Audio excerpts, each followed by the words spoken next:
Rasulullah berkata, barang siapa yang mengata subhanallah sesudah tiap-tiap sembahyang fardu 33. Subhanallah, subhanallah, subhanallah 33. Jangan kurang, jangan lebih.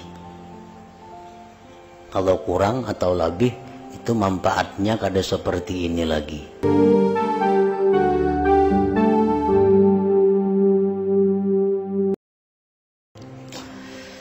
Nah, para muhibbin rahimakumullah, Rasulullah sallallahu alaihi wasallam mengajarkan kepada umat beliau, mengajarkan kepada kita bahwa sesudah sembahyang itu hendaklah minta ampun kepada Allah. Kalau kita lihat bahwa sesudah sembahyang saja beliau minta ampun kepada Allah, dan artinya kita pun demikian, sesudah sembahyang saja minta ampun kepada Allah, apalagi kita sesudah melaksanakan hal-hal yang dibenci atau yang dilarang oleh Allah. Maka hendaknya lagi kita cepat-cepat istighfar, minta ampun kepada Allah subhanahu wa ta'ala.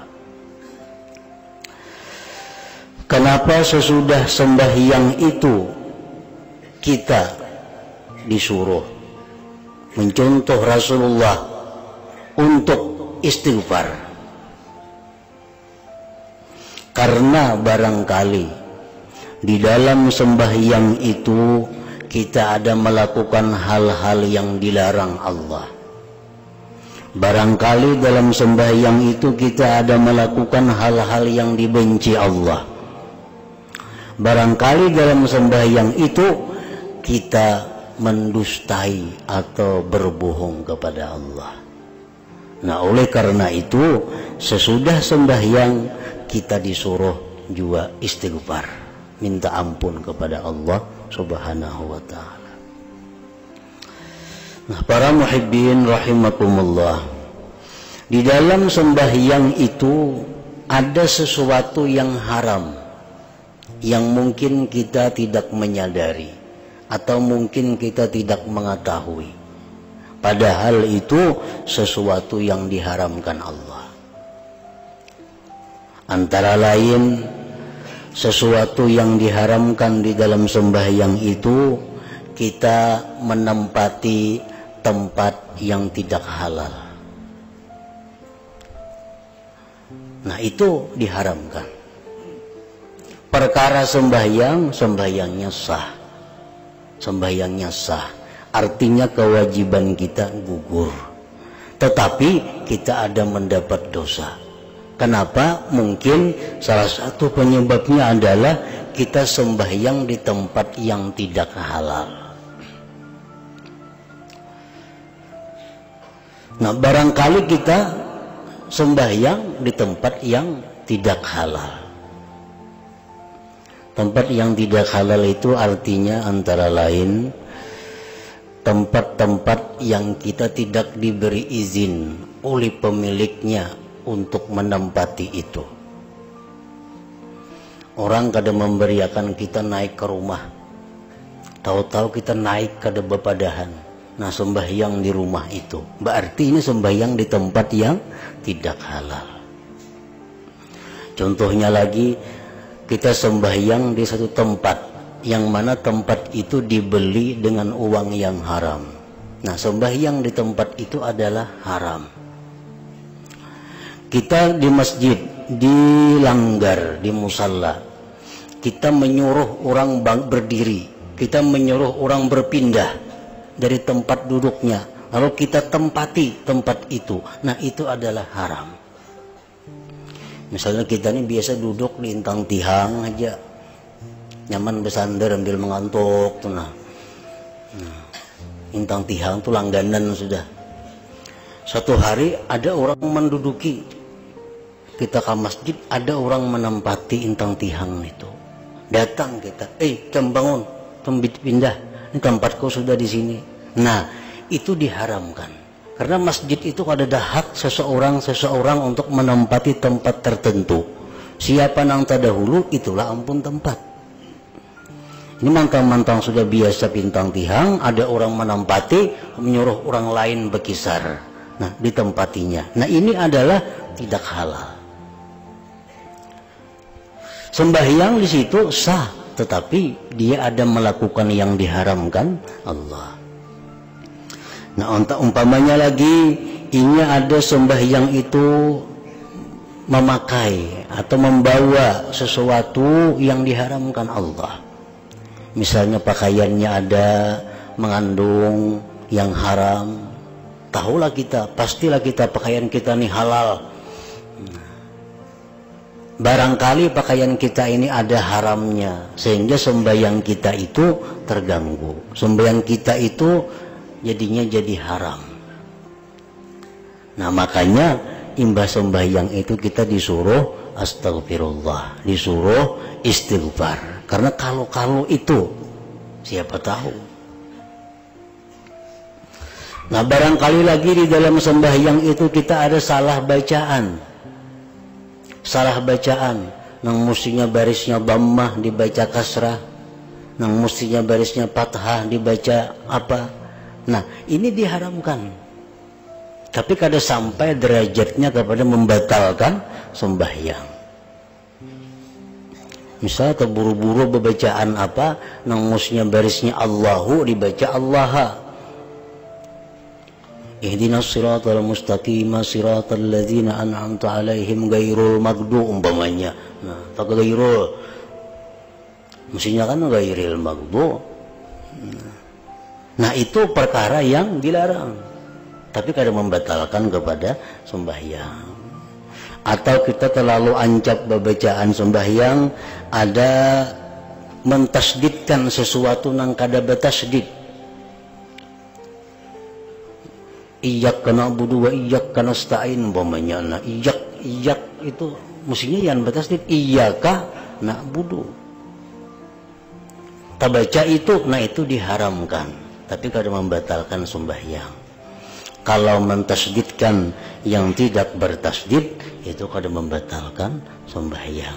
Tetapi kalau kada nang bertasdid dibaca, nang bertasdid dibaca kada bertasdid, nah itu membahayakan. Ya, iyyaka na'budu wa iyyaka nasta'in dibacanya iyyaka na'budu wa iyyaka, nah ini bisa batal sembahyangnya, mengurangi. Tapi kalau menambah tasdid, nah itu diharamkan, tapi kada sampai kepada derajat batal. Amin syarri hasidin idza hasad umpamanya. Nah, baca hasad. Nah, itu nang diharamkan. Nah, oleh karena tadi imbas sembahyang itu sangat perlu dituntut kita untuk minta ampun kepada Allah Subhanahu wa taala. Atau lagi di dalam sembahyang itu kita melakukan hal-hal yang makruh, hal-hal yang dibenci oleh Allah. Banyak sembahyang itu perbuatan-perbuatan yang dimakruhkan.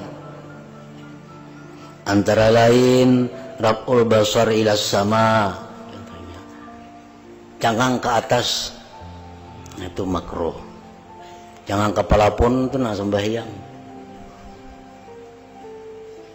Ini ada kadang-kadang kita nang disunatkan jangan ke atas itu sewaktu berdoa habis wudu.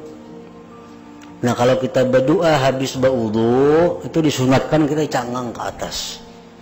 Tapi kalau di sembahyang itu makruh. Kita mesti melihati tempat sujud. Jangan hendak cangkang ke atas. Di antara yang makruh lagi tagmidul ain, memejamkan mata. Nah, sembahyang berpajang itu dimakruhkan juga. Atau lagi di antara yang makruh dalam sembahyang itu menggeripukakan jeriji. Sembahyang sana kan bisa, nah menggeripuk tangan, nah kada disadari. Di antaranya yang makruh lagi bagimit di waktu banyaring di waktu bagimit. Saya sembahyang Isya itu kan benyaring. Ini sembahyang sorangan di rumah, begimit aja. Nah, itu makruh. Sembahyang subuh mestinya benyaring. Ini sembahyang subuh begimit. Bisa kasihangan jam 8 sembahyang subuh. Anak benyaring nggak tahuan orang lalu begimit. Nah, makruh.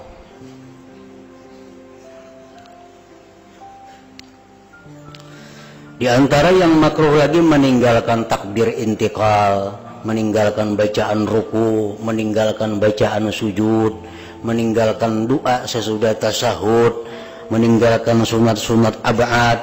Nah, makruh. Nah, jadi dalam sembahyang itu kita banyak melakukan kadang-kadang hal yang dibenci Allah. Atau lagi di dalam sembahyang kadang-kadang kita berbohong, kadang-kadang kita kada jujur dengan Allah. Seperti kita membaca biasa doa iftitah. Wajjahtu wajhiya lilladzi fatara as-samawati wal ard.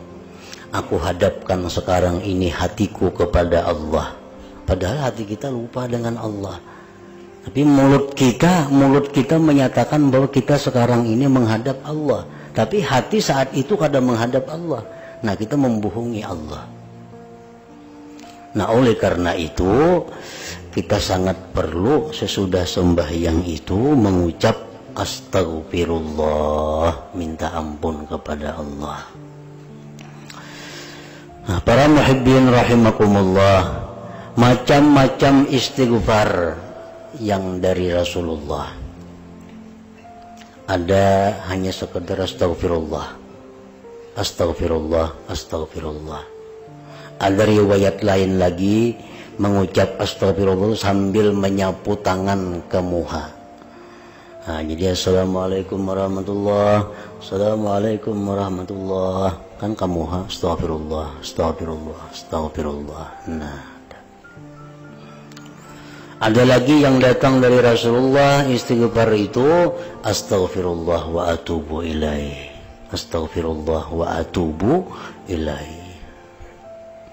Dan ada lagi yang datang dari Rasulullah sallallahu alaihi wasallam astaghfirullah alladzi la ilaha illa huwal hayyul qayyum wa atubu ilaih. Nah, ini yang paling baik.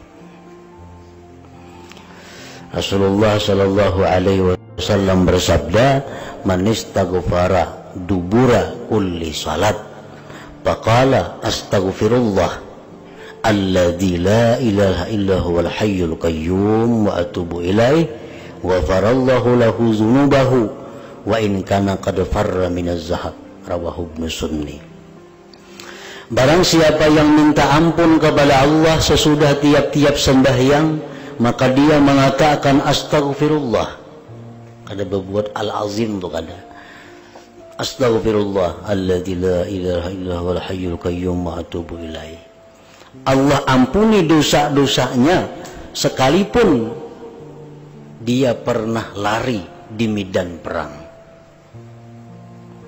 Kan lari di medan perang itu dosa besar. Lari dari medan perang sabilillah itu dosa besar. Kalau musuh 2 orang, kita saurangan, kita buka, itu dosa besar. Kecuali buka kita itu untuk mencari siasat, untuk mencari taktik. Kalau kita buka karena ketakutanan 2 orang yang dihadapi, nah itu kita dosa besar. Nah, dosa besar seperti itu, kalau kita sesudah sembahyang istighfar dengan cara tadi, diampuni Allah subhanahu wa ta'ala. Astaghfirullah alladzi la ilaha illa huwal hayyul qayyum wa atubu ilaih. Sekurang-kurangnya sekali, lebih baik lagi kalau 3 kali. Nah, sesudah sembahyang 5 waktu.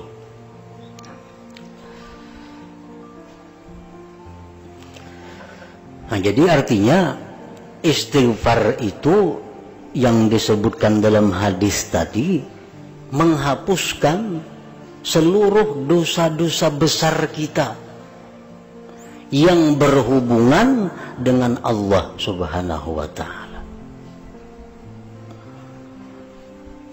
Dosa-dosa besar yang berhubungan dengan Allah. Lain kalau hutang piutang itu lain lagi. Atau hutang kepada Allah itu mesti dibayari. Misalnya orang itu menipu. Nah, menipu ini dia ada melakukan satu dosa besar kepada Allah dan dosa besar kepada manusia. Karena menipu. Nah, kalau kita dalam sembahyang, setiap sembahyang membaca istighfar tadi, dosa yang kepada Allah itu diampuni Allah. Hanya urusan kita kepada dosa yang terhadap manusia. Hanya kepada manusia. Kita misal kada sembahyang zuhur. Nah, kada sembahyang zuhur ini ada dosa besar kepada Allah satu, dan ada hutang kepada Allah. Nah, kita istighfar sesudah sembahyang, dosa besar kita kepada Allah terhapus. Tapi hutang tetap hutang. Hutang kada kamu terhapus dengan istighfar. Orang misal 10 tahun, 5 tahun kada sembahyang, astagfirullahalazim, punahanlah hutang, kada mau punahan hutang. Cuma dosa besar inya meninggalkan sembahyang itu dihapus. Hutang tetap wajib dibayar. Nah, itu setiap kali ada hadis Nabi yang mengatakan dosa-dosanya diampuni, dosa-dosa itu dosa-dosa yang terhadap Allah. Dosa terhadap manusia itu lain lagi. Hutang kepada Allah itu lain lagi. Nah, sesudah beristighfar, Nabi kita mengata Allahumma antas salam wa minkas salam tabarakta ya dzal jalal wal ikram. Akhrajahu Muslim. Wa an Abi Hurairah radhiyallahu anhu an Rasulillah sallallahu alaihi wasallam qala man sabbaha Allah fi duburi kulli salat 33 wa hamidallah 33 wa kabbarallah 33 wa qala tamamal mi'ah la ilaha illallah wahdahu la syarikalah lahul mulku wa lahul hamdu wa huwa ala kulli syai'in qadir ghufirat lahu khatayahu wa in kanat mithla zabadil bahri. Akhrajahu Muslim.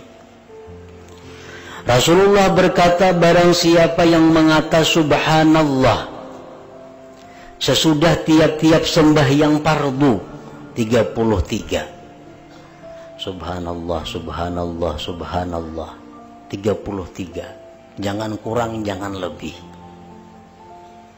Kalau kurang atau lebih itu manfaatnya kada seperti ini lagi. Karena itu di dalam 33 itu ada rahasia Allah yang wajib kita junjung keberadaannya.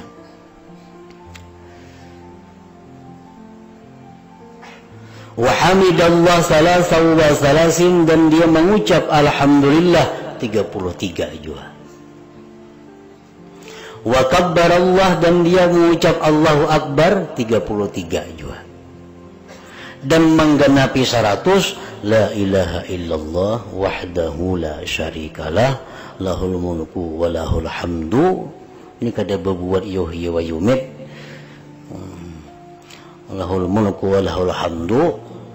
Amun nang 10 mbah maghrib, 10 mbah subuh tu yuhyi wa yumit wa huwa ala kulli syai'in qadir. Ini kada ada yuhyi wa yumitnya, jangan ditatambahi mun Nabi kada maulah. Lahul mulku wa lahul hamdu wa huwa ala kulli syai'in qadir. Diampunilah dosanya sekalipun dosanya itu sebanyak buih di lautan. Nah, kadang-kadang ada yang menambahi, nah itu sebaiknya kada usah ditambahi. Kadang-kadang ada yang pahalatnya itu apa bacaannya, mbak subhanallah ke alhamdulillah ada biasa pahalatnya. Nah, mbak alhamdulillah ke Allahu Akbar ada pulang pahalatnya. Mbak Allahu Akbar kabira nampak pulang halatnya hanyar. Nah itu baiknya kada usah. Nang ini aja 33 tasbihnya subhanallah, 33 alhamdulillah, 33 Allahu Akbar, 100-nya la ilaha illallah wahdahu la syarika lahul mulku wa lahul hamdu wa huwa ala kulli syai'in qadir. Diampuni baginya dosa-dosanya sekalipun dosanya itu sebanyak buih di lautan. Wa an Abi Umamah radhiyallahu anhu qala qala Rasulullah sallallahu alaihi wasallam man qara'a ayatal kursi dubura kulli salatin maktubah lam yamna'hu min dukhulil jannah illa ayyamut. Rawahu Nasa'i wa Ibnu Hibban wa Tabarani wa zada fi ba'di turuqihi wa qul huwallahu ahad. Dari Abu Umamah, beliau berkata, Rasulullah sallallahu alaihi wasallam bersabda, barang siapa yang membaca ayat kursi sesudah tiap-tiap sembahyang 5 waktu, tidaklah mencegah akan dia dari masuk surga kecuali mati.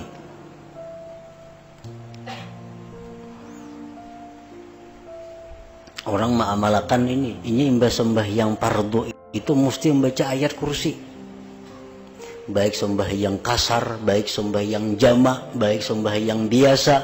Pokoknya sesudah sembahyang 5 waktu bacanya ayat kursi. Nah, orang ini orang ahli surga, yang menghalanginya dari surga hanya kematian. Artinya kalau mati orang ini masuk surga. Makanya ada riwayat yang mengatakan bahwa tidak akan bisa mengamalkan ini orang-orang yang munafik.